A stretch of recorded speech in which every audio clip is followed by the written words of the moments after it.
మహిళా రెజ్లర్లపై లైంగిక వేధింపుల కేసులో ఢిల్లీ రౌజ్ అవెన్యూ కోర్టు తీర్పు చెప్పింది. కేసులో బ్రిజ్భూషణ్, వినోద్ తోమర్ను నిర్దోషులుగా తేల్చింది.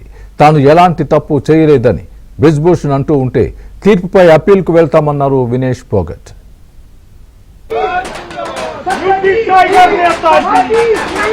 మహిళా రెజ్లర్లు దాఖలు చేసిన లైంగిక వేధింపుల కేసులో మాజీ భారత రెజ్లింగ్ సమాఖ్య అధ్యక్షుడు, మాజీ బీజేపీ ఎంపీ బ్రిజ్భూషణ్ కు ఢిల్లీ కోర్టు ఊరటనిచ్చింది.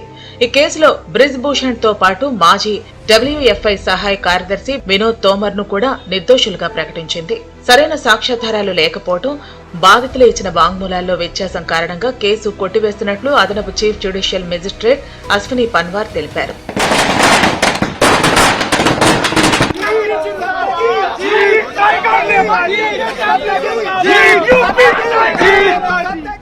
WFI అధ్యక్షుడిగా బ్రిజ్భూషణ్ ఉన్న సమయంలో మహిళా రెజ్లర్లను లైంగికంగా వేధించారంటూ ఆరోపిస్తూ వినేష్ ఫోగాట్, సాక్షి మాలిక్, బజరంగ పునియా వంటి అగ్రశ్రేణి ఒలింపిక్ రెజ్లర్లు ఢిల్లీలోని జంతర్ మంతర్ వద్ద ఆందోళనలు చేపట్టారు.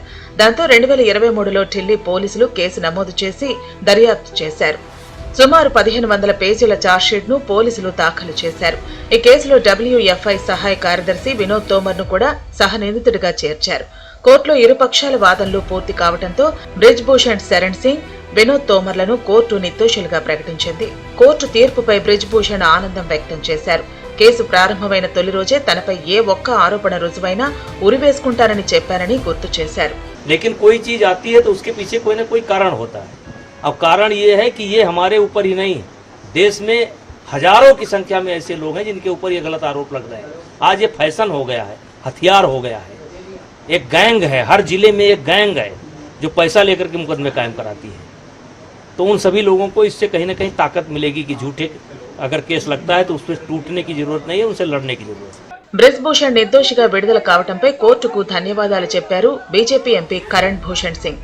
ఇది సత్యానికి, యువ రెజ్లర్లకు, కైసర్గంజ్ కు లభించిన విజయమని ఆయన అభివర్ణించారు. వివాదం సమయంలో తన తండ్రికి వ్యతిరేకంగా మాట్లాడిన రాజకీయ పార్టీలు ఆయనకు అన్యాయం జరిగిందని ఇప్పుడు అంగీకరిస్తాయా అని ప్రశ్నించారు. మరోవైపు కాంగ్రెస్ ఎంపీ ప్రియాంక గాంధీ కూడా స్పందించారు. ఒకవైపు యువతకు మహిళా సాధికారత, రిజర్వేషన్ల గురించి మాట్లాడుతూ మరోవైపు ఇలాంటి పనులు చేస్తారని కాంగ్రెస్ ఎంపీ ప్రియాంక గాంధీ అన్నారు. एक तरफ कहते हैं कि यंग जनरेशन के साथ हैं, एक तरफ महिला सशक्तिकरण की बात है, महिला रिजर्वेशंस की बात, और दूसरी तरफ ये బ్రిజ్భూషణ్ నిర్దోషిగా విడుదల చేయడంపై వినేష్ ఫోగాట్ ఎక్స్ వేదికగా స్పందించారు. మహిళా రెజ్లర్లు మోపిన లైంగిక వేధింపుల ఆరోపణల్లో ఆయన దోషి కాదని కోర్టు తేల్చడం తమకు తీవ్ర నిరాశను కలిగించిందని ఆవేదన వ్యక్తం చేశారు. మొదటి నుంచి మొత్తం వ్యవస్థ, ప్రభుత్వం బ్రిజ్భూషణ్ ను కాపాడేందుకే ప్రయత్నిస్తూ వచ్చాయని, తీర్పుపై త్వరలో అప్పీలుకు వెళతామన్నారు. తాము ఆశ కోల్పోలేదని, రెజ్లర్లు తమ పోరాటాన్ని కొనసాగిస్తారంటూ ట్వీట్లో పేర్కొన్నారు.